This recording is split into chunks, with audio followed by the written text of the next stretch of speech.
Is Austin Aries through with Impact? We break down the surprising ending to Bound for Glory and whether it is a great work or a great loss for Impact.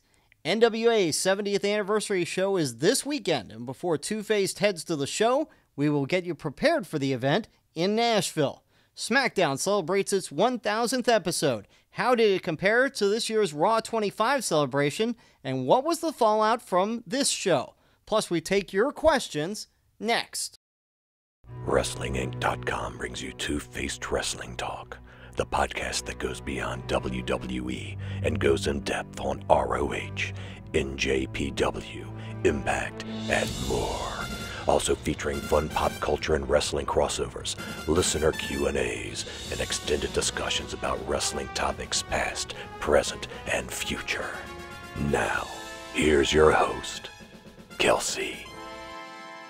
Hi, and welcome to Two-Faced Wrestling Talk. I'm joined, as usual, by my co-host, Paul. Yes, and we are partaking of some delicious St. Arnold Oktoberfest. It's the weather's starting to cool down, even here in New Orleans, and of course across the country. So what better than a hearty Oktoberfest, and an award-winning Oktoberfest at that. We told you about it a couple weeks ago. St. Arnold took home a silver medal at the Great American Beer Festival with this very beer, so we will drink up. Woohoo! My favorite time of year, October! Delicious.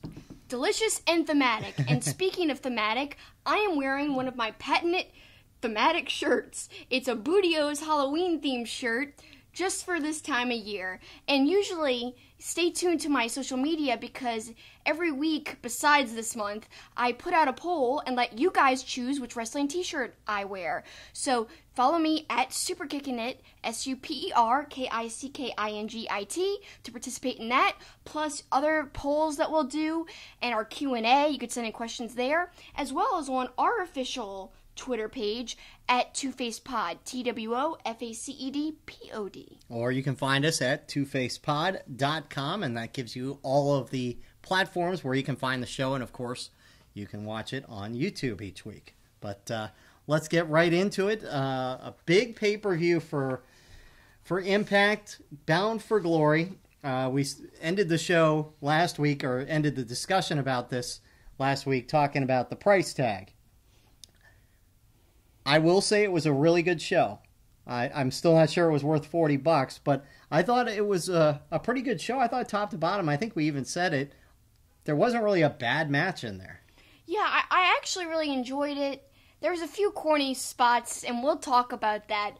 But overall, I was really happy with it. I don't know, again, just like you said, $40 is really, really high. But if I had to compare it with their other pay-per-views this year, I even might have liked it more than Slammiversary. Some parts of it, at least. Yeah, like you said, the corniness was, the product placement was all very awkward with Don and Josh holding their tumblers, and yeah, that was all terrible. And then making Willie Mack, have people cheer to get those free seats, and then talk about the website. Like, you and I are in the television industry. Just run a promo. Right. Run a promo for the company. That's what people usually do. Just like a little 15-second thing. 30 seconds, a minute, heck. Anything but what they did. It just came off really forced, and I don't like when stuff in wrestling comes off forced. It's the best when it comes off more natural, more fluid, more real. I mean, look at WWE has all their pay-per-views sponsored. They run an ad in there. During shows on Raw and SmackDown, they'll say this match is presented by so-and-so. There's a better way to put the product placement in there than the way they did it. It came off really clunky. And speaking of clunky, some of the directing in the show was really bad. They missed moves. It was kind of akin to me. Remember when we watched the Monday Night Wars documentary on, and they talked about how TBS would use the same guys that would shoot NASCAR and didn't know how to shoot wrestling. Right. That's what this felt like a couple times, where like the director didn't know how to capture wrestling and kept missing moves, and it was very noticeable. It was. But overall, like, the matches were so strong that it didn't matter, except some parts you were like, oh, we just missed seeing something that happened. Yeah. Luckily, a few big moves were caught. Like, one that sticks out to me is when Johnny Impact did that crazy balance between the railing and the ring, and then he did the moonsault. That was so cool. Yeah, that was scary. That was awesome. Well, let's before we get into the bigger matches, just a couple of quick takes from some of the other matches. Speaking of great moves, in that initial tag team match involving Rich Swann, the double Hurricane Rana, where the one Hurricane Rana went off the top rope into another one, and that guy opposite team was caught. Yeah, and double Hurricane Rana. Yeah.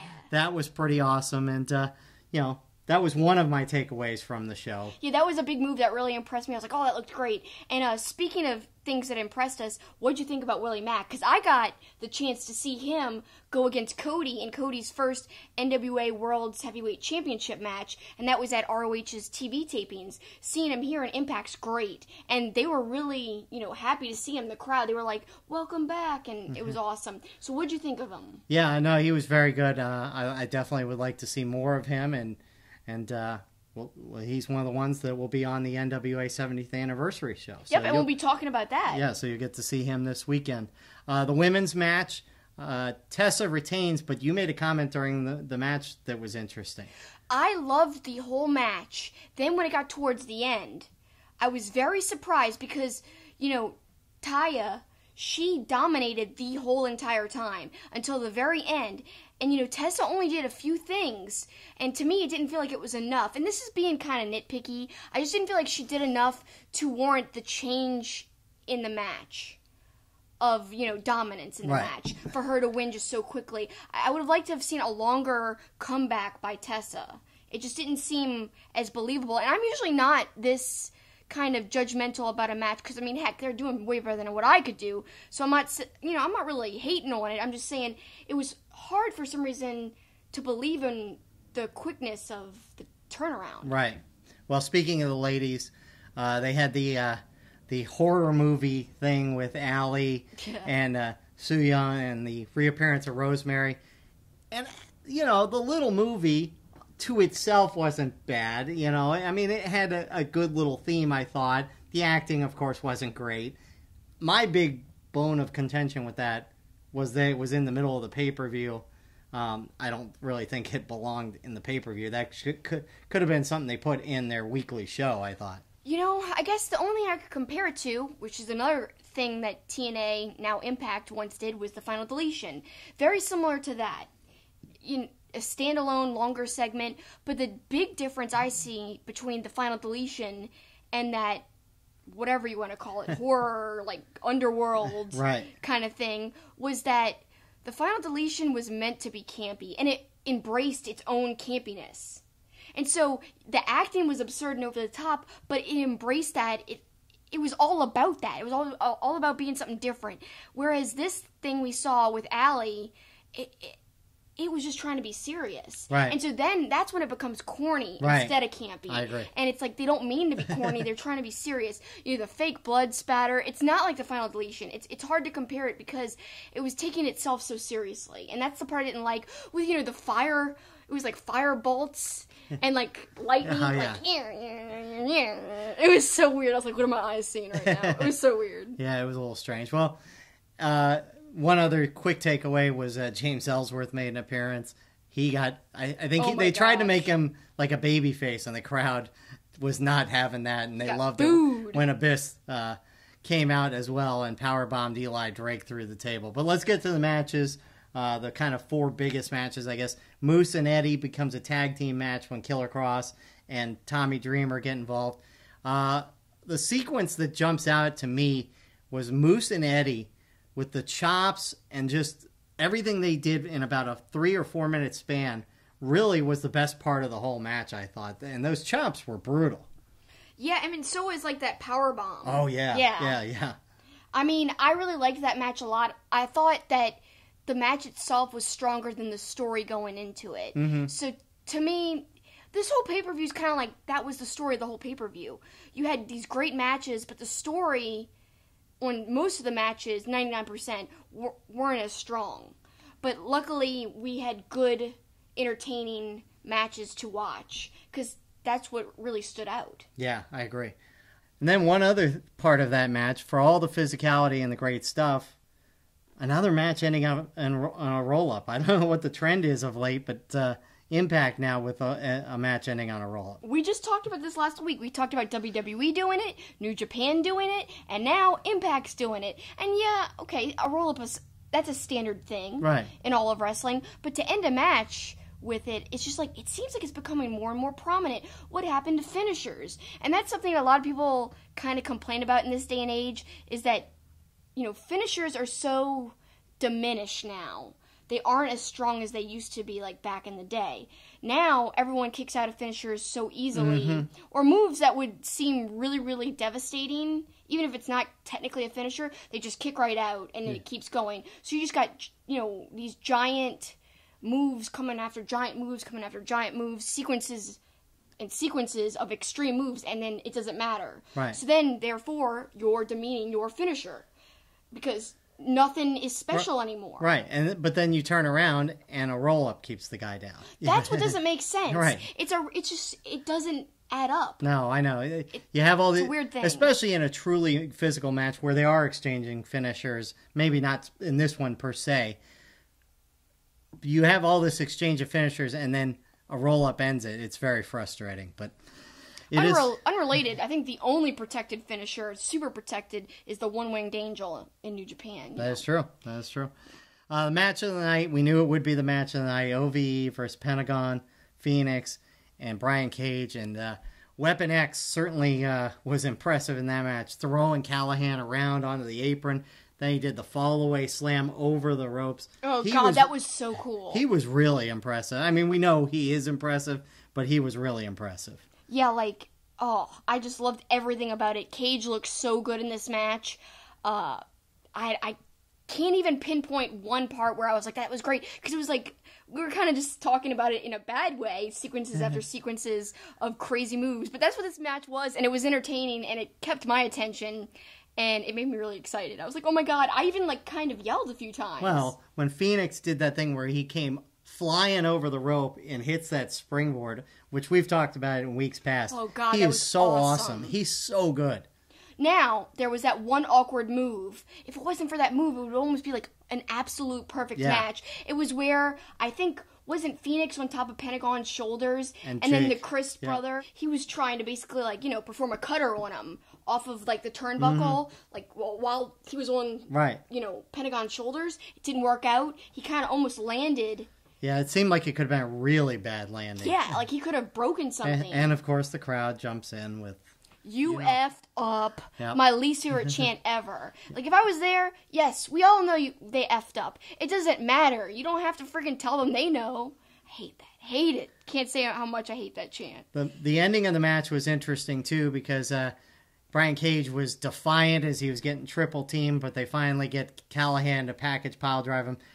First time Brian Cage has been pinned in Impact, so I thought that was a nice little twist on that match, too, to hand Brian Cage his first pin, and it would seem like they were setting up a singles program between Sammy and Brian. I'd love to see that. Yeah. And that's what I want to see next. Well, and good news, as reported by Wrestling Inc. and other sources, it looks like Sammy Callahan is just re-upped with Impact, so hopefully we'll see that. It's a great acquisition for Impact Wrestling to acquire Sammy. You know how many times I've said this, and yet I'm going to say it again. To me, Sammy Callahan is your golden guy. He's like the goose that laid the golden egg of Impact right now, because every program he's been involved with has been amazing. I love him. There's a few other top players too besides him, but right now I think he's a great thing for the company. Another acquisition, Jordynne Grace. She just signed a 2-year deal with them. That's huge. With all these women going over to NXT and WWE, Impact needed like cornerstones of their division. So now they've got Tessa Blanchard and Jordynne Grace. Great for them and great for the women's division. And I want to circle back quickly before we move on. I really did love that Tessa Blanchard-Taya match. I did criticize the ending, but overall I really loved the match. No, it was good. I thought it was heavy hitting, it was brutal seeming, and they were... You know how we sometimes say that in women's matches, it can feel like they're thinking about what's next? It didn't feel like that in that match at all to me. No, I was impressed with Taya in particular, because Tessa's been good, but to see Taya really, to me, kind of step up, I thought was was big for her. And she knew it was a big night, too, for her because, her husband had that main event match, and then she just did so well, and it was like she knew the pressure was on, and she knew how everyone looks at her opponent. So I really think she held her own against Tessa Blanchard, and that's saying a lot. LAX took on the OGs, and they set up the match by taking all the padding off the mat, took the padding off the turnbuckles. I thought, all right, this could be pretty cool. This is something new and visually good. It looked really nice, like you said, from a visual standpoint. When you saw the ring like that, it kind of made your eyes like bug out and go like, whoa, yeah. That looks hardcore, right. Brutal. How are they going to do this match? Right. But it didn't really work out. No, it really was something that the idea was good, but the execution of it did not work so well. The boards were slipping all over the place. The ref, half the match is on his hands and knees trying to get the boards back in place. But I did think there were some good spots in that match. LAX superplexing Hernandez. I was going to mention that. You took the words right out of my mouth. But LAX looked hurt. Yeah. Because what happened was boards were uneven. Right. So boards were on top of other boards. Some boards were not flat, in essence. And so their back is literally hitting raised up boards. Somebody could have gotten paralyzed. So LAX, it could have been great selling, but I think they really kind of got hurt because I think they were bit. trying to protect Hernandez a little bit, and they ended up taking a bigger brunt of the damage. Yeah, on the raised up boards. Right. It was crazy. So although the execution wasn't great, as a viewer at home, you kind of got a bonus because you knew how brutal and hardcore it actually was. So you were sitting there going like, wow, this is kind of crazy. But yeah, the ref repositioning the whole time kind of took away. Well, I mentioned it last week on the show. The one thing that I was worried about was Conan being in this match because he clearly cannot move very well. And the streets were watching. What's he doing? The streets are watching. So I did like the fact that they had a backstage attack, which seemingly took him out of the match. When he was in pajama-looking outfit, I don't know what was going on there. You said it looked like he had a walker in front of him. He did look like that. But he ends up coming down late in the match, so he got a chance to participate. He ends up pushing King through the table and getting the victory. So his impact on the match was minimal, which is the way to do it. Because as good as those guys all are, that would have really soured the match if he had a major part of it. I really don't want to get beat up on the cruise or anything because Conan's going to be on the cruise. He's going to be doing podcasts and stuff.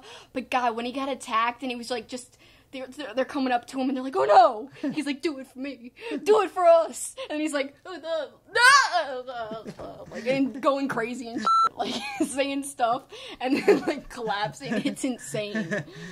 Let's get to the main event. Austin Aries, Johnny Impact. People are talking about this. Really, I loved, even early in the show, Austin Aries' promo was awesome. God, it was so good. He eviscerated Impact. Yeah, and it was believable. Yes. We'll talk about this later, but the best promos are the most believable ones. The ones where it doesn't seem scripted at all. It seems like the person saying this stuff, they believe it.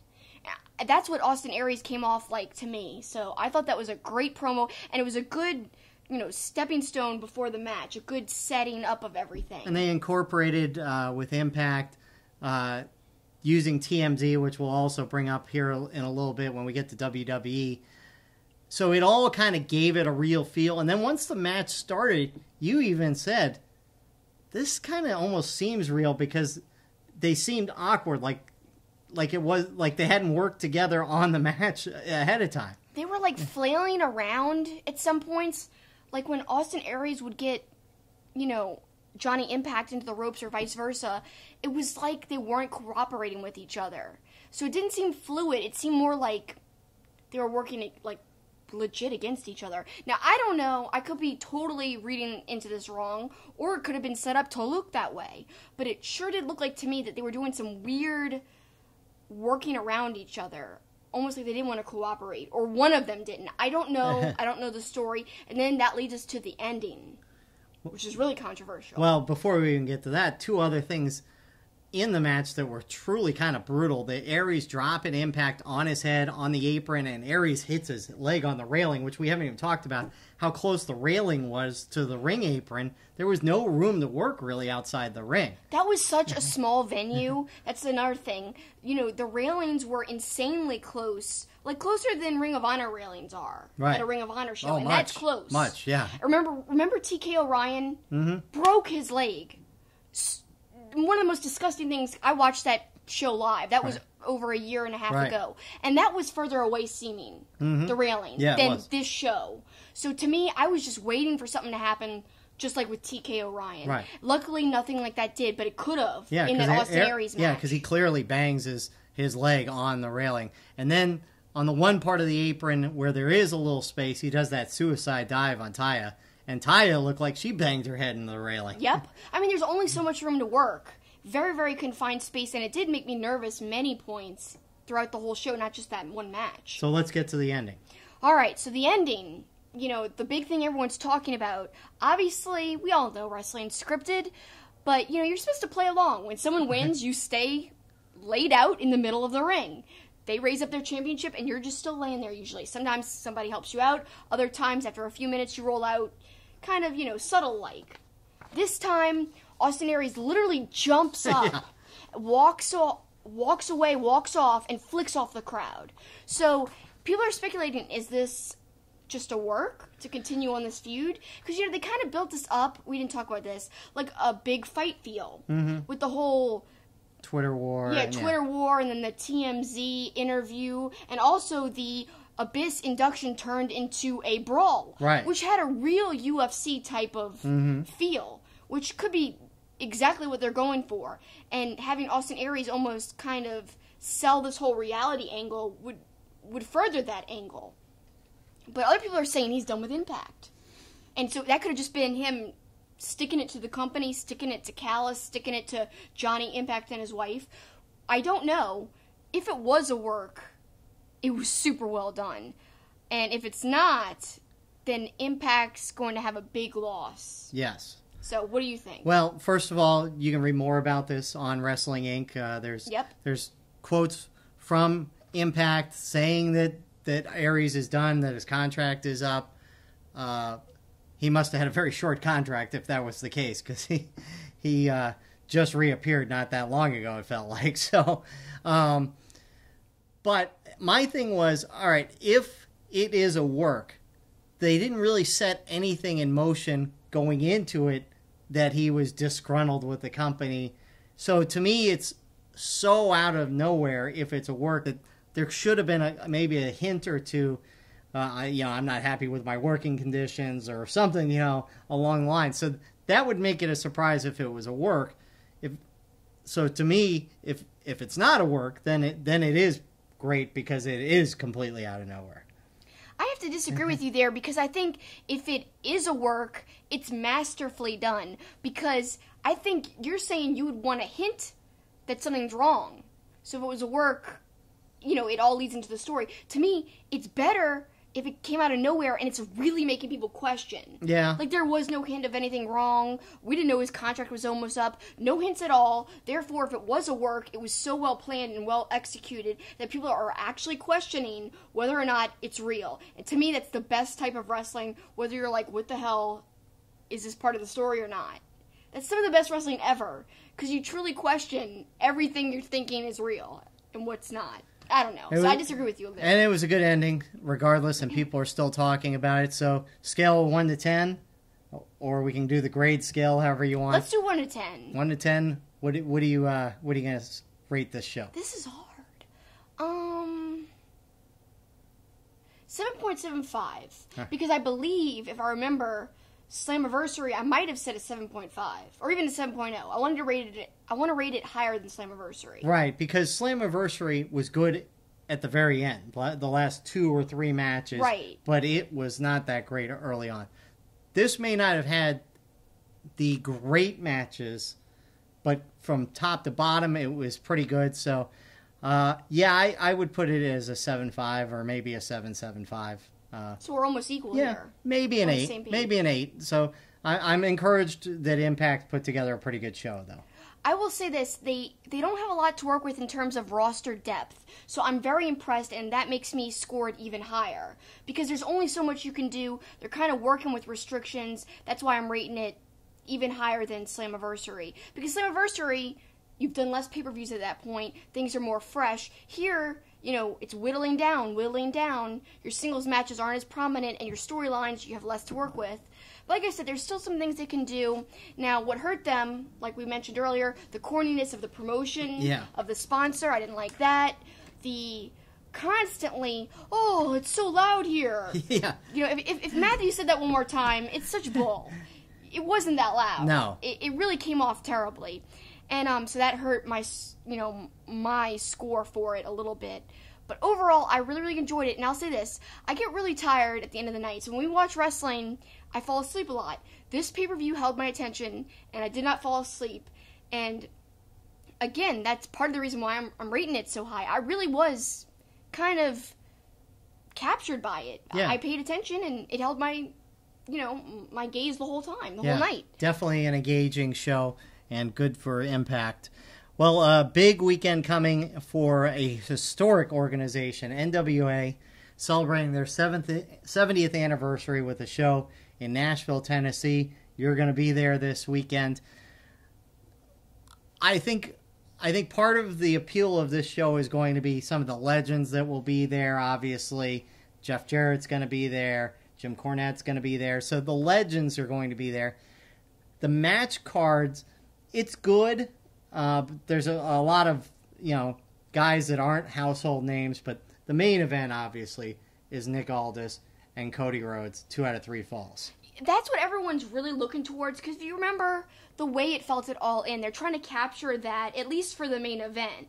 And I think they're doing a really good job, and I've touted this channel a lot, the NWA YouTube channel, but if you want backstory to everything that's happening, including this main event, the 2 out of 3 falls match, you've got to keep up with their YouTube channel.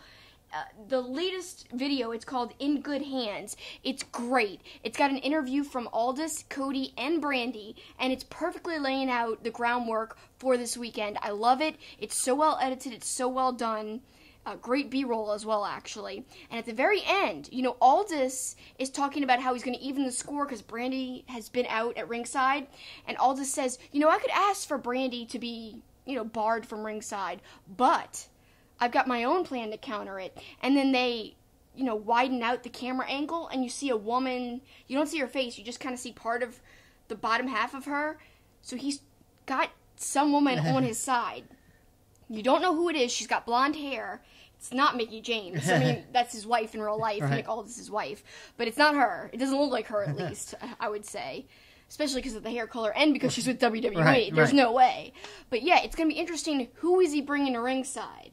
No one knows yet. Also, Magnum TA was just announced. He's going to be there. There's a lot of awesome packages, some meet and greets. So if you're in Nashville and you don't have tickets, there's still tickets available. There's still awesome meet and greet events available. And some of the other things I'm looking forward to, a lot of people are kind of demeaning this, but Jazz versus Penelope Ford. And the reason why I'm so intrigued is because, one, again, touting NWA's YouTube channel, there was a great feature about Jazz. If you don't know what she's up to lately, I've talked about this a couple of episodes ago, she's a legit prison guard. And I'm telling you, she seems hardcore and scary. So I love that. That kind of believability makes someone seem like a real, legit threat. I like that about her. And Penelope Ford, back at All In, I saw some really great athleticism from her in that Joey Janela and Adam Page match. That was amazing. Her kind of doing all those flips, going like kind of toe-to-toe with Adam Page for a second. Loved it. So I'm excited. I know she can deliver. I think they're going to have a great match, and everyone's kind of doubting it, but it's going to surprise you. I promise you. Other people appearing, Colt Cabana, Scorpio Sky, and the previously mentioned Willie Mack, and hopefully we'll have some content out of the show. At the very least, I assume you will do a little spare change after the show. Yeah, maybe a Periscope, too, from my hotel while I'm there. Yep. And also, I'm really looking forward to what you mentioned, all those names, Colt, Scorpio, Willie Mack. They're all in the tournament to decide the next national champion. So that's a new championship coming back. Yeah, 2 fatal 4-way matches, and then the 2 winners will meet. Right, and that should be a lot of fun, should be great match quality, all the way throughout till the end. And I'm looking forward to it, so we'll see a new champion. And a new championship belt. And you will have a good time in Music City. Make sure you get yourself some barbecue. I think you're staying close enough to there to get some delicious barbecue at Barbecue. Yep. Let's switch gears and talk a little WWE. Let's start with Raw before we get to the big show of SmackDown 1000. The Ronda Rousey, Nikki Bella feud is picked up. And again, we talked about this a few minutes ago. They're starting to incorporate TMZ. So I wanted to get your opinion. This is not new, obviously. Right. But it seems like it's kind of ramping back up, using TMZ to make the storyline seem a little more legitimate. I don't like it, though. I think that... it's something that's kind of always happened. TMZ has reported on wrestling, but wrestling has not so heavily bought into using TMZ as part of what they're doing. Every now and then, TMZ is mentioned, but this, in 1 week it's been prominent. Yeah, in 2 shows. Yeah, so I think it's kind of odd. It worked for the Austin Aries thing, but I don't know, TMZ is so corny, so I don't know. It doesn't help wrestling, and how it's looked upon in the mainstream media. And I want to segue, because you made me watch that John Oliver segment about, criticizing about the Saudi Arabia stuff. And I'm not going to go into Saudi Arabia because I know you got more to say later. But what I didn't like was, and this is what we're talking about opinions of the mainstream media. So John Oliver's bit would have been perfect, but he had to go the route of, it's homoerotic, Mm-hmm. And it's like, you could be talking about any sport when you say that. But of course, wrestling has the bad rap. For some reason, they don't mention UFC. They don't mention football with guys touching butts. You could take any still shot of UFC, and you could say the same thing when they're tied together, or whatever. So to me, he's trying to be smart, and the bit was funny until that point. It just totally demeaned everything he was trying to prove that was wrong with what WWE is doing. So I don't know. The TMZ thing does not help stuff like that. No. Wrestling has traditionally been looked upon really negatively. And, in a low, dark light by the mainstream media. And this type of stuff is not going to do it any favors. What do you think? I agree. He is a very smart, funny guy. And everything he had to say, even later in the segment about WWE, was kind of dead on in his pointed way. But, yeah, I could have done without that little comment. Well, let's go back to the Ronda-Nikki battle. And, you and I are disagreeing a little bit on Ronda's promo. We are. I thought it was one of her best promos since she's been there. I thought she came off really, really good. She stumbled a little bit, but I thought for the most part, she obviously hit some points on the Bellas leeching off their men. That Nikki, the only door she's knocked down was John Cena's bedroom door and stuff. I thought it was great, but you disagree. I'll preface this with, so I heard about this promo. I actually even saw written out in text form some of the things Ronda said. So I was anticipating, wow, this is going to be so brutal what she says to her.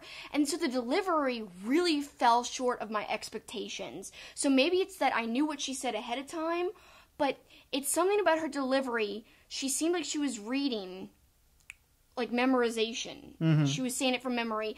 Some words she used, I can't even remember that phrase. Remember I asked you, what does that mean? Yeah. She said some phrase. I couldn't even understand the phrase. Something about some kind of sword. Something with an S. I can't remember. Societal sore, but she said it's a 4-letter word or something. I don't know. It was all very intricate, an intricate insult, but it didn't come off like she knew what it was. I didn't even know what it was. So to me, it was yeah, this seems so scripted. I don't like the Bellas. Let me preface this before I go into this, because I might get some heat. A lot of people loved the Ronda promo. I actually thought the Bellas reaction was one of the best reactions I've ever seen from the Bellas. Usually they're so corny and scripted, and they seem like they're just kind of reciting lines. This time, and rightfully so, I mean, because, yes, Ronda's promo was great in that what she had said had truth to it, but her delivery wasn't believable to me. What she said was believable because some of it has some truth. Right. So it's two separate things we're talking about here. Whereas Nikki and Brie probably had a real reaction to it because the crowd was so behind what Ronda was saying, all the insults. You know, so imagine being the Bellas sitting there being like, this really is making us mad. They're really on Ronda's side. And although we're supposed to be the heels, this sucks. And, you know, it's super offensive when someone tells a woman that they've only gotten so far because of a man. It's an easy card to play. It really is. So it's easy heat. But the weird thing is, Ronda's the babyface, but, you know, the Bellas are so hated right now because they're not great in ring that, you know, Ronda gets cheered for that. So I just think it's kind of ironic that I actually thought the Bellas did a great job at looking so angry and annoyed and almost like smarmy, like when Nikki did that whole, like, butt twirl. Yeah. Like, she's like, I'm just gonna flaunt like you say I do, you know. Well, that's what she does. So I know. I liked it I'm on the Bella's side. I didn't like it on Ronda's side because she seemed like she was about to cry at some points. And I thought that was kind of a weird way to do the promo. We were supposed to be tearing down these women. Yeah, but I think she was supposed to come across as emotional, that she thought they were her friends kind of thing. But she never changed from emotional to, like, super angry. Because she still had that twinge of, like, looking like she had a tear in her eye. Or, like, she didn't want to say the things she had to say. It almost seemed like, we want you to go out there and say this. And she might have even felt secretly uncomfortable. Now, I know you guys might disagree with me, and that's okay. Because one of our mantras here is, it's okay to agree to disagree if you do it respectfully. And you don't, you know, hate on anybody else's opinions in terms of attacking them as a person for having a different point of view. So if you guys disagree with me, that's cool, that's fine. Tweet at us at @TwoFacedPod. Let us know why you disagree or why you might agree. There you go. Whether you agree with me or whether you agree with Kelsi on that. That's about it that we're going to talk about on Raw. You know, obviously they're still setting up Dean Ambrose's frustration with the Shield. One other point I just wanted to make, just because it struck me. No Way Jose hasn't been on TV in weeks. He's in the background, basically backstage, and that's it. Once again, further evidence of these promotions where the guy goes nowhere. So I'm a little disappointed. Yeah, I mean, there's so many guys on the WWE roster and gals. Some people just don't even get time on TV at all for weeks and weeks and weeks, sometimes months. And it's a disappointment because the non-WWE scene is so rich and so popular in terms of, you know, the highest it's been maybe in the last, 10 years? Mm-hmm. At least 5 years. And there's people who could thrive on the independents that are just going nowhere in WWE. But yeah, it's an easy paycheck. Yeah, it's a huge platform. Yeah, there is prestige in saying you work for WWE in a way. So I understand being torn, but we've got a question about this later about who maybe could thrive outside. Yeah, I mean, if you're buried on main event or superstars who... You know, you've got to be a real WWE diehard to be seeking out those shows. Yeah, it's frustrating, and maybe they're developing more his character or something, kind of like they did with Authors of Pain. We didn't see them on TV for weeks, so we'll see. To me, it's all about the type of performer you are. You either are okay with living out your dream and making good money. Right. Or you're kind of like Cody Rhodes. He's a perfect example. You're not happy with the status quo. You care more about changing the business and making a difference and having more like glory in a way and prestige in terms of your accomplishments and what you're doing in the actual business. So there's two types of people there, and some people are just okay with being on main event. They're like, I'm still living my dream. I'm making good money, and this is what I wanted to do my whole life, and this is okay with me.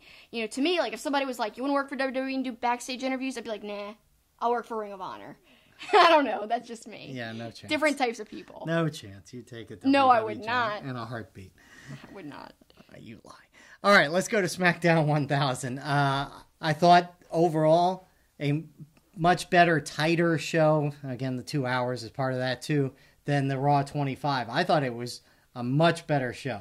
So much better than Raw 25. I actually hated Raw 25. Yeah, I kind of did too. Because I just thought it was so clunky and so much reliance on legends. Now, I will say, yes, there was legends in this show too, but I liked the way they did it better. Mm-hmm. It seemed more believable, and it had a better feel and more heartwarming than Raw 25.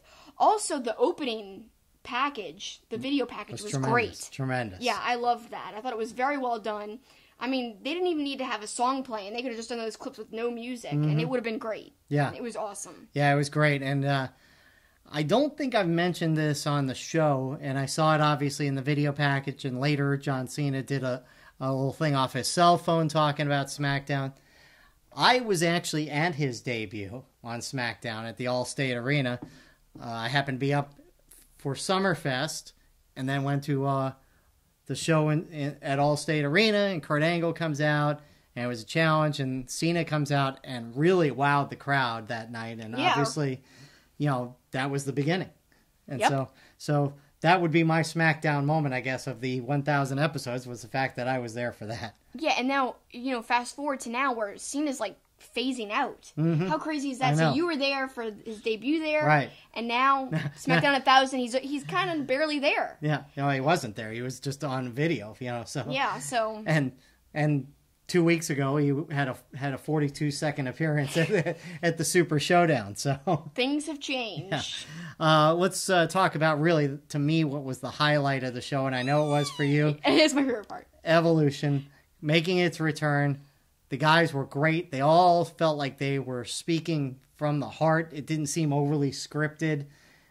Maybe a little, but not too bad. But I know you had been anxious to see Batista. You're a big fan of his. And what did you think? Evolution! Remember how I kept saying evolution, evolution? Which you'll say next week when we preview Evolution. Yeah, I'll probably just end up saying evolution 100 times. I remember we recorded a voiceover. I had to redo it 100 times because of that darn song that I love so much. It was awesome to see the four of them walk down, but yeah, I was looking forward to seeing Batista as soon as it was announced that he was going to be there. I was like, yes! Because yes, people hate on Batista. Whatever. I will never apologize for being a fan of Batista. Yes, he's not the greatest in ring, but you can tell he's got passion for the business. How I know that is when he comes back, after Guardians of the Galaxy, the first time he came back, which was such a weird run when you think about his time coming back. One, I respect that he insisted that he was there for everything, including house shows, including, all Raw and SmackDowns. He said, I don't want to just be there for a couple pay-per-views, somebody Brock Lesnar, he does that.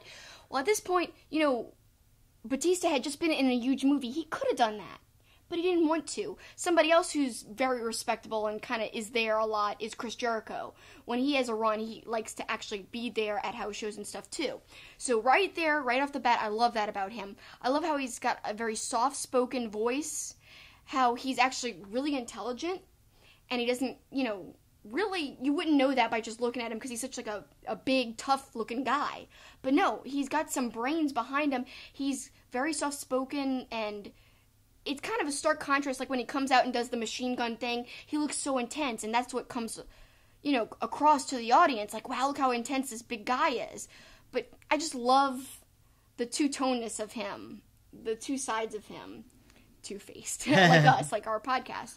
I love that about him, and it was great to see him back, because last time he came back, the audience was not behind it. They were so into Daniel Bryan that they backlashed against his push. Because, he was supposed to have, a main event of WrestleMania 30 in New Orleans, which we both went to. It didn't end up, going like that. And, he put over Daniel Bryan. He took the pin, I believe, if I remember correctly. Yeah, I think so. So to me, I have all this respect for him. It's so obvious to me that he has a love for the business. I've listened to, so many podcasts he's done as a guest on, Jericho's podcast and many others, and he just always is so humble and talks about how much he loves wrestling. And yeah, he's controversial. He is a controversial guy. He said crazy things before, but just seeing him there, and we talked about promos earlier. like with Austin Aries and how believable that was. This Batista promo, it went on for a while, but no one said what. People cheered for him, which was great to hear, because finally he gets like a homecoming that I wanted to see him get all along. Right. And everything he said, it didn't feel like he was reading. It didn't feel like he was rehearsed what he was saying. Although he is one of the best actors to come out of WWE, including The Rock and John Cena. He's far above them in skill level, to me, in my opinion. But regardless, it didn't seem like it was rehearsed at all. So I loved everything about it, and maybe, just maybe, we're getting a tease of that Triple H Batista match, because Batista has said he wants to have his retirement match against Triple H. If that's going to be at Mania, you and I are going to be at Mania, I'll freak out. This is a segment that has made me smile more than any WWE segment in the longest time. I can't even tell you. Yeah, Batista, if you didn't see it at the end, he's complimenting the other guys, and he said, Triple H, you've done everything in this business except beat me. And I also like Triple H's selling on that, too, because he legitimately made it seem like he didn't know that was coming, and that he was kind of pissed about it. So I thought it was an awesome segment. It was so good. And in contrast to Raw 25, when they tried out DX and they had this stupid match and they buried the Revival, this was so much better. You didn't have to bury anybody. Right. Anybody new, at least. Like, you had a feel-good reunion moment that wasn't overplayed or overdone. It felt natural, and you didn't have to put any of the current roster down to do it. And you built excitement for something that's a Legends match that I would love to see, because it doesn't affect anyone on the current roster having Triple H against Batista. It's a perfect match. Yeah, they're older now, but I still think they could deliver. Triple H, we've said this before his Undertaker match, he's great at selling. Batista, although he hasn't been in the ring in a while, I think Triple H could give him a great match. Yeah, well, you give them months to prepare. I think it'll be really, really good. Say what you will about Batista, but he's athletic. Yep. There you go. A couple other matches quickly to touch on that kind of had a little bit of significance in that show. The Bar goes up against the New Day. Big Show comes out in the middle of the match, and he powerbombs Kofi through the announce table, and the distraction causes the Bar to win the title. So Big Show has gone back and forth on being a heel and a face so many times in WWE. It's like the 1,000th time, which is appropriate for SmackDown 1,000. So 1,000th heel turn, anniversary show. Apparently he's going to be buddies with Cesaro and Sheamus, which, look, I'm fine. Big Show, I've said it before on this show, has been one of the great workers in WWE. He's done a lot to put guys over, and he's been generally a very good guy in the business. So, and great in WCW, too. Yeah, if he gets a chance to be a part of the show, whether it's just tagging along with Cesaro and Sheamus or some six-man tag stuff, I'm all for that. I'm intrigued to see the dynamic between the three of them. So, yeah, I'm not totally against it or anything. And, the Bar, that's one of my favorite tag teams there, so it's nice to see them with the championship again. Show ended with the World Cup qualifying match. Rey Mysterio back in a WWE ring, and he was good. He beats Nakamura, good. But that one move we really thought was kind of cool. God, yeah, he slid underneath the bottom rope. That looked awesome, and he basically almost like it was like a suicide dive, but slide underneath the bottom rope instead of the middle rope. It was so cool, and he landed on Nakamura when he was just laid out on the outside of the ring. Loved it. Thought it was great. Having said that, there was another awkward part later in the match that I didn't like. No. Yeah, we joked about it when Mysterio flips Nakamura over, and Nakamura crawls over to get in position for the 619. That was kind of not good. Mysterio looks to be in such great shape. Love seeing him back. Everyone's very excited. I will say, though, it was great seeing him in New Japan earlier this year, and I almost think his ring gear for New Japan, especially his mask, was a lot cooler than I thought they were going to, pull out all the stops and have a super special outfit for SmackDown 1000. I mean, his outfit looked good, with the, Riddler type of question marks, but I don't know, I loved the whole Lion's Mark mask that he had when he was performing in New Japan. So, cool outfit, but not as cool to me as the one before earlier this year. So that wraps up WWE talk, and of course, next week we will be building towards Evolution. But when we come back, we are going to take the questions from you. It's AskTwoFaced, and we've got some good ones, including ranking a top 5 of big men.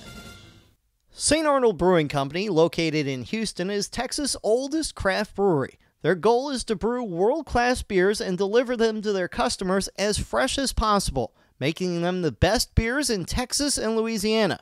Their customers are beer lovers, people that appreciate great, full-flavored beers. So whether you're enjoying an art car IPA or a smooth-drinking lawnmower, look for St. Arnold beers throughout Louisiana and Texas. Our awesome wrestling logo is by artist Eric Hodson. You could check him out at erichodson.storeenvy.com, where he has tons of other wrestling artwork. He really is an incredible artist. His Twitter handle is @DreadedDinosaur, which is named after his comic series, The Dreaded Dinosaur Man, which you can find on webtoons.com. Thanks, Eric. We really love your logo. Welcome back to Two-Faced Wrestling Talk, and now it's time for one of my favorite segments where we get interactive with you guys, the listeners. We answer your questions. It's time for Ask Two-Faced.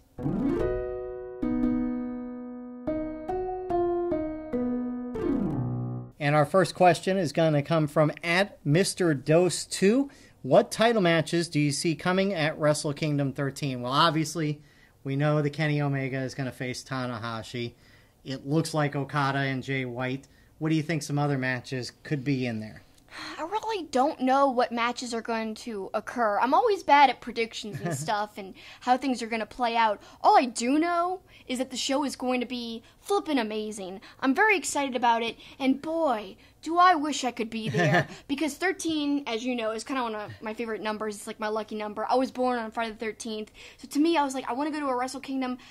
Even like 2 years ago during Wrestle Kingdom 11, which I think might have been the first Wrestle Kingdom I watched live, I was thinking to myself, gosh, how great would it be to be at Wrestle Kingdom 13? Not knowing anything that could possibly be lined up for it. Just the idea of it being the 13th one, it could have been so cool.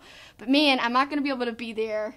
We don't have money to go to Japan, darn. But it's going to be a great show, and I'm really looking forward to the main event because we didn't know if it was going to be Tana or Jay White versus Kenny Omega. Now we're pretty sure it's Tana versus Kenny Omega. I think this is great because I've said this in previous episodes, but he's going to prove that he can stand up against the Ace. But I don't know, there's all these rumors swirling that there's unhappiness behind the scenes in New Japan. So are, the members of the Elite going to stay in New Japan? It's a big thing because lots of contracts are up in January during Wrestle Kingdom time. Right afterwards. So I don't know. It's going to be a lot to look out for. But I think some things to look forward to besides the main event are just, it's interesting who will hold the IC championship.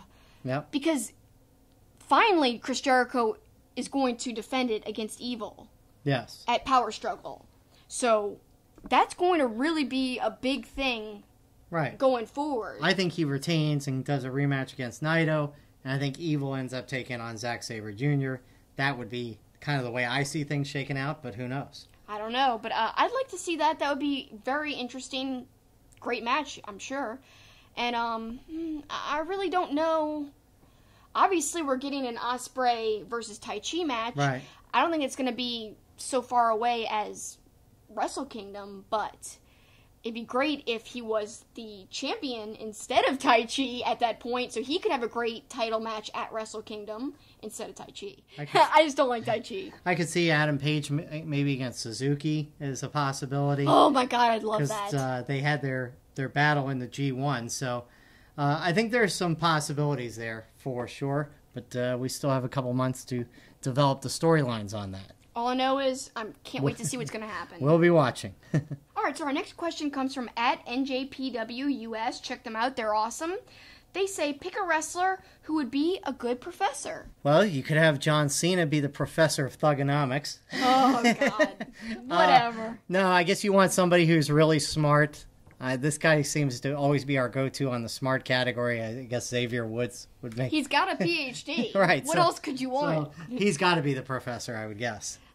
I don't know. I feel like somebody like, I guess Cody Rhodes. To me, he's such a multifaceted person. I feel like he is so smart in so many things. A couple of weeks ago when he was on Championship Wrestling from Hollywood, he was talking about all kinds of stuff like theories and science, and he, is said to love Star Trek and Star Wars. He just reminds me of somebody who's super into science and nerd stuff, and to me, that's some of the smartest people. And cool, too, though, at the same time. So I'd love to have him as a professor. He'd be smart and fun. All right. Our next one is from @wrestling2_0. What wrestlers do you think should leave WWE, and where do you think they should go? Again, this is that endless question that we kind of touched on with the No Way Jose, is guys who aren't being utilized. Do you start looking to go other places, and who would best fit that? I think somebody like No Way Jose, probably, that was somebody we were talking about earlier, probably isn't in that position yet. But I certainly think there are guys that are being underutilized that certainly could go. I think, to name a guy, Apollo Crews, whose character has not really developed in WWE. He seems like he'd be a great fit because of his athleticism in a Ring of Honor or Impact. So that's the kind of guy I think.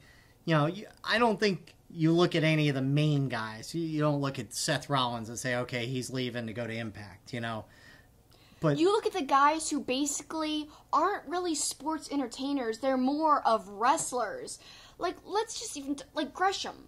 He's so well fitted to Ring of Honor. Right. So somebody like Cruz kind of reminds me of like a Gresham. Great at wrestling. People have complained about his persona. So, go where wrestling is valued super high, as opposed to sports entertainment. So you look at those type of people on the roster. Those are the people who would benefit going outside of WWE. But me, I want to be like the heel and get some heat and say, I'd love for everyone to leave and go onto the non-WWE scene, because it's so rich and vibrant right now, keeping competition alive. And I'm sure there's a lot of guys who, while they love the WWE paycheck, would also like to be doing more athletic wrestling too. We didn't really talk about this very in depth. We mentioned it shortly about Punishment Martinez leaving and going to NXT. I am super bummed about this. He could possibly get a great push and do well. His character wasn't bad. He had a character in Ring of Honor, but his athleticism is what was so impressive. I just don't know if he's going to rise above the crop of people there, because there's a lot of great people there in terms of personality in NXT. Well, like Keith Lee, Matt Riddle. How is he going to fare against them? Whereas in Ring of Honor, he really stood out because of his size, but also in his athleticism. Well, NXT is so loaded right now, too. It's hard to get everybody on there. We've talked about that. Now, this week, we had the debut of NXT UK. We'll see if maybe some of the talent filters into that show as well. But, yeah, then you promote the guys from NXT and you don't use them. So they're better off in NXT because they're being used, but at the same time, there's only 1 hour a week, and now if you have add NXT UK, there's 2 hours a week. So, look, I think this is going to be a discussion for as long as we do the podcast. There's going to be moving parts all the time because this is such a good time with so many promotions going on that guys are going to move back and forth. There's going to be a lot of movement. I'd like to see movement because that keeps, the variety in wrestling.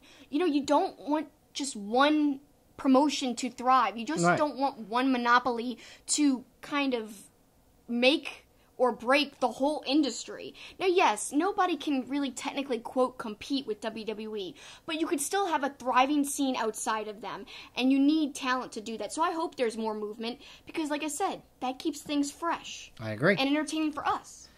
Next question is from @revisionistbook.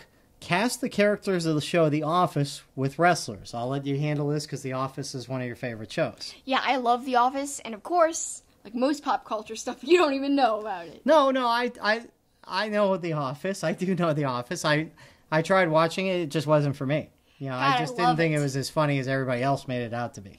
It's a dry sense of humor, but also sometimes it's dry and other times it's like super over the top ridiculous. This is a really hard question because you've got somebody like the lead actor, Steve Carell, who's playing Michael Scott in The Office, and I'm talking about the American version of The Office, of course. He is such a character in the show. One-of-a-kind character. like one of my favorite episodes where he's talking about what it's like to be in prison. So he like puts on a bandana and he calls himself Prison Mike. He's like, yeah, the Dementors, prison's horrible. The Dementors, they suck the soul out of you and it hurts. And then Jim is like, you're talking about Harry Potter? He's like, no, I'm not talking about Harry Potter. He's like, Prison Mike, it sure seems like you don't know about prison. It's great. One of my favorite scenes ever. It's like, what wrestler could kind of fit into that role of absurdity? I don't know. It's so hard. I guess it's totally different, but maybe because he's clueless and crazy and all of his shenanigans, maybe Yano. I really don't know who else could it be besides Colt Cabana, maybe. But Colt Cabana is more of a dry. He's not absurdist and clueless like Michael Scott is. So I'm leaning towards not saying Colt. I mean, like I said, it's more of like an absurdist. Like Michael Scott's over the top, does the weirdest stuff. So that's why I would say him. Jim, who's, the prankster, pulls pranks, dry sense of humor. I guess Zack Sabre Jr. maybe. Okay. Possibly. Or Colt Cabana. Yeah. Either one would work. Zack Sabre Jr. would be a more mean Jim, but still. Pam is your sweetheart. I gotta go with my standard sweetheart answer, Candice LeRae. Yeah, I know. I just used her last week. Or Bailey. Those seem to be your two go-tos there. I love Candice LeRae. I'll never stop, using her as an answer. Because she's so good to use. And really, to me, those are the three super main characters. But then you've got Dwight. You can't leave Dwight out. He's also absurd and over the top. God, who could he be? He, thinks he's super tough. I'll say David Starr, because David Starr has this long list of nicknames saying how great he is. It reminds me of, Dwight, I'm so great, I'm so awesome, Bears, Beats, Battlestar Galactica. I guess somebody who toots their own horn a lot, David Starr. All right. But a more absurd David Starr. So maybe if David Starr would amp it up and be more ridiculous. Those are my main characters I'm sticking with.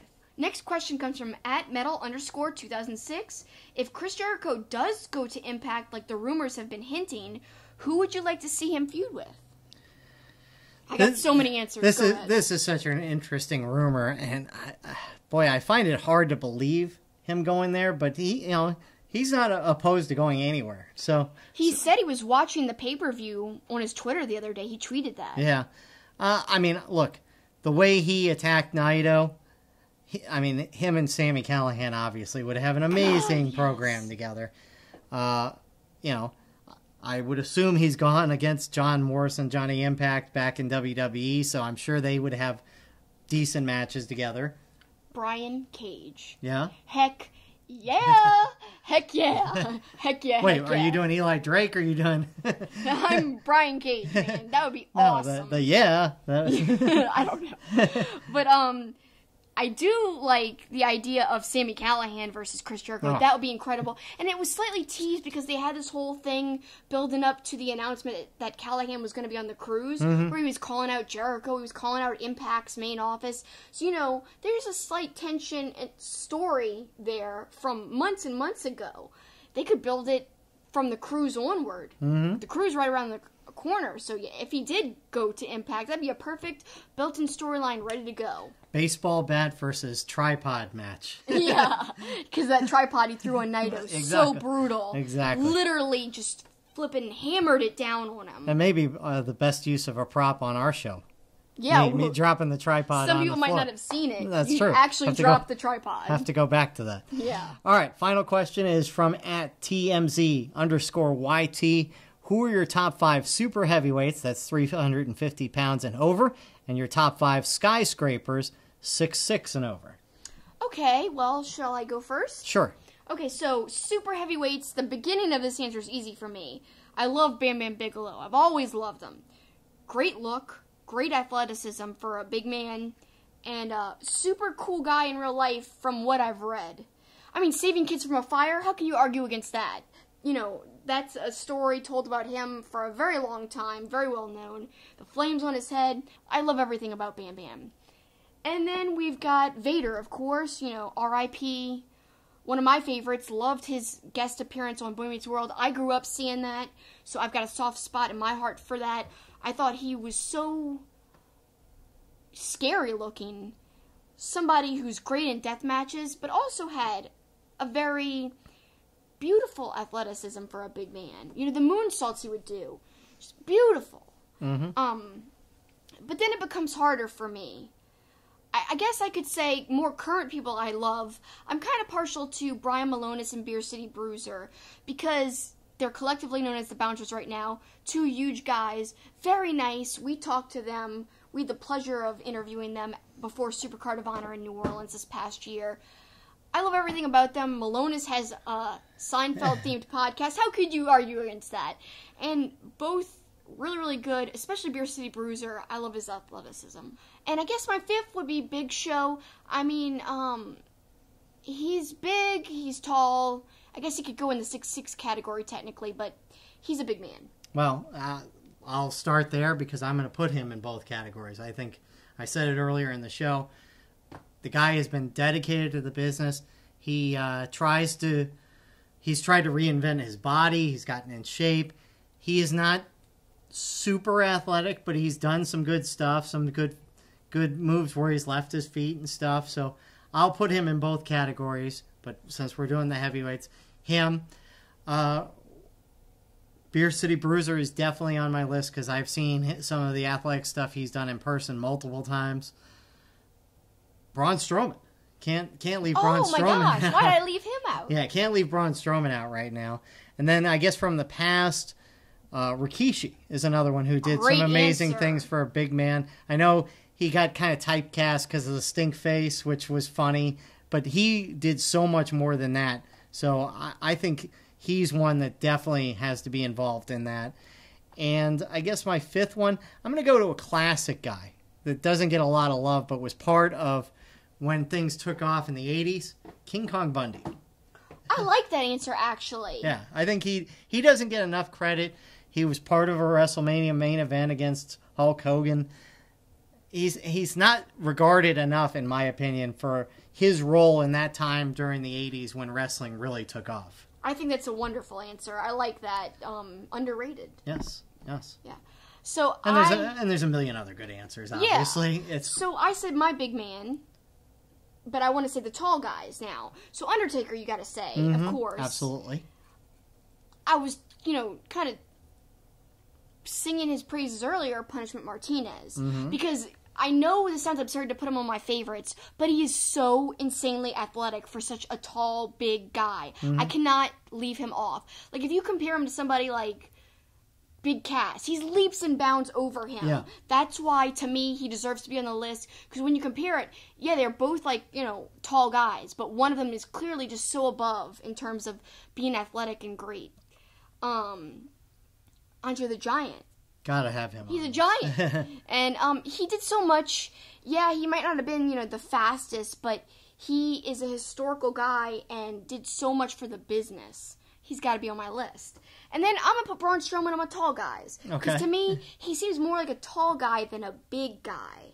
Like a heavy guy. Even though technically he fits into both categories. And I believe that's 4. My fifth, I could say Kane. It's easy to say Kane. Tall guy. Obviously historic. Did a lot for the business. Still making impacts on the business as a legend. I'm definitely not going to say Kevin Nash. He's not been my favorite. I don't know. I guess I'll go with Kane. I really can't go much off your list as well. I mean, I'm not going to put Braun Strowman and Big Show on both lists, so I'll just put Big Show on both lists on this, even though Braun could totally go there. Undertaker, Punishment Martinez, Andre the Giant, for a lot of the reasons you said. And if you have not seen the HBO documentary about him, so good. Everything that he went through, everything that, was involved with his travel, his legendary drinking.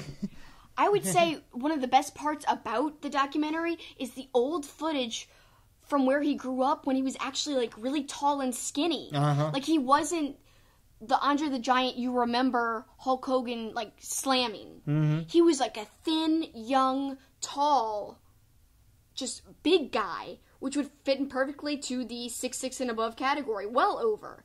So to me, that footage is impressive, and that's worth checking out the documentary alone. Yep.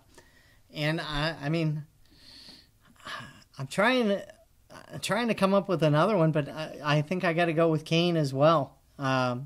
Just because of all the things he has done over the years. He's just been really, really good. I think a guy who could fit in that role is Dijak, who we loved in Ring of Honor, and this harkens back to another discussion, a guy who really hasn't gotten his chance in NXT. Dude is 6'9" and does incredible athletic stuff. We talk about Punishment Martinez. Dijak is equally as incredible. So I think he could, if given the chance, and he may need to get back out of WWE to get that chance, I think he could fit into that list as well. That's a great choice, and I'm so sad about how he's not being utilized as much as some people, like, Keith Lee's already getting over. Now, he doesn't fit in either category. I actually looked this up. I'm very surprised he's not over 6'6". I thought he was, but he's not. So I can't put him in either category. If he was taller, I would, for sure. Another person who just misses the weight category and the height category is Warbeard Hansen. I thought he was taller and bigger, but apparently he's not. He's someone I would love to put on the list, but technically he doesn't meet the requirements from the question. Well, that was a fun question, and certainly got a chance to relive some of the greats back in the 80s who still, because of their hugeness, which is a part of the appeal of wrestling, is especially in the 80s where these guys back then, were larger than life. Those guys were a huge part of it. Someone who actually looks pretty darn tall, just to wrap this whole thing up, Nick Aldis. Yeah. I don't know how tall he is. I mean, I'll look it up right now. Let's see right here. Well, Lance Archer, I think, feels like he's pretty tall. God, he's got to be tall. Yeah, Nick Aldis is, he's only 6'3", but he looks huge. There's no way. How is he only 6'3"? It doesn't seem like that. Let's see what Lance Archer is. Yeah, I bet he's got to be 6'6". He's 6'8". Okay, there you go. So he meets the criteria. And since you're, mentioning him so much lately, the last 3 episodes you mentioned him. He's one of our favorites. Yeah, so. Exactly. It's like I have a man crush on him or something. I'm talking about him. Well, he is so good. I love him. So I just miss the water spray, as we've been saying. I do too. But yeah, he could be an honorable mention. Great discussion. Thank you guys so much for sending in your questions. Really love to answer them. It's one of my favorite parts of the show. Again, make sure you follow us on Twitter at @TwoFacedPod so that you can send in your questions if you have any you'd like us to answer every week.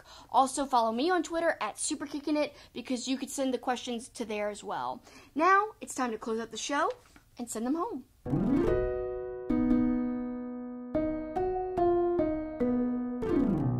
And what do you got, Paul? Well, it has been a topic in the news, so I'm just going to throw my 2 cents into the whole crown jewel and what should the WWE do. Look, it's an easy answer to say WWE should pull out of this event. Logistically, it's hard to do. It involves breaking a contract of, reportedly $16 million. Now, they could do a make good and go back there. I think they should have had, when you're dealing with countries of instability, that maybe they should have had a backup plan if something like this were to occur where they could have had the event at another site. But this is all just not looking good for WWE. I know they're putting the positive spin on it. Randy Orton has said, the company line is we're trying to be an institute of change. That's why the thing needs to go on. WWE is saying we're monitoring it. So, look, unless something dramatic happens, I'll be shocked if WWE pulls out of this event because they've already put too much into it. But it's not a good look for them. And I think it's really kind of a bad look. And, the Saudis may say that they want change, but resorting to tactics like are being reported with this reporter are the same barbaric tactics that have been a part of the past. And if any of this is true, that's hard to justify going into business with. It is, and it makes it seem like they're just in it for the money. And again, we talked about negative stereotypes in the media.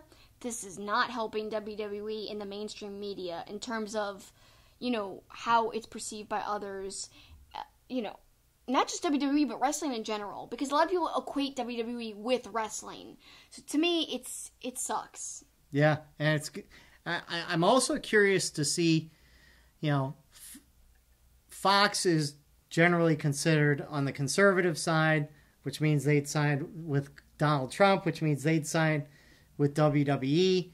So, the big contract with Fox, I wonder how any of that affects things, but I don't think it will affect any of it at all. I think it's a dicey proposition, and if they go through with it, it's going to be interesting to see the backlash afterward. I mean, it's easy for all of us to weigh in with opinions before the event. I want to see what happens after the event. If they go through with it and more details come out about what happened, it could be a bad look for WWE, but I don't know if it'll hurt them. It probably won't hurt them in the long run. It seems like they're almost untouchable at this point. Like, nothing could hurt them. It's crazy. Like I said, they've become so big. It's like, what can you do? Right. Nothing. They're kind of untouchable. But that's just, it's a bad example, I think, and a bad look. And I like closing out the show. It's a sticky situation for sure. It is. So what are you sending them home with? Well, I've got a couple of things, more like teases. First, I want to talk about, I loved going back to the evolution thing. I love how Batista talked about Blue-tista and how people used to chant that at him during his last run, especially, his last night, he was wearing all blue. So Blue-tista chants, ringing throughout the arena. I personally thought that was, great, hilarious, hated that he was leaving, and there's actually a great elite figure because I used to collect them. It's almost like an addiction that I had. Yeah. Luckily, I've broken that addiction, and I don't buy the Elite figures anymore. I just don't even look at what's out and available because I'll start to buy it. Yeah, you've just channeled the addiction into something else. Yeah, like posters and shirts. And pops. Yeah, I've got lots of, merchandise addictions, but I do have a Blue-tista version Elite action figure. I love it. It's his tattoos. It's from the back. He's all in blue. Yeah, it's one of my favorite action figures ever. I'll have to take a picture and put it up one day. I really, really think that's one of my favorite action figures. So yeah, I enjoyed seeing Batista and him mentioning Blue-tista.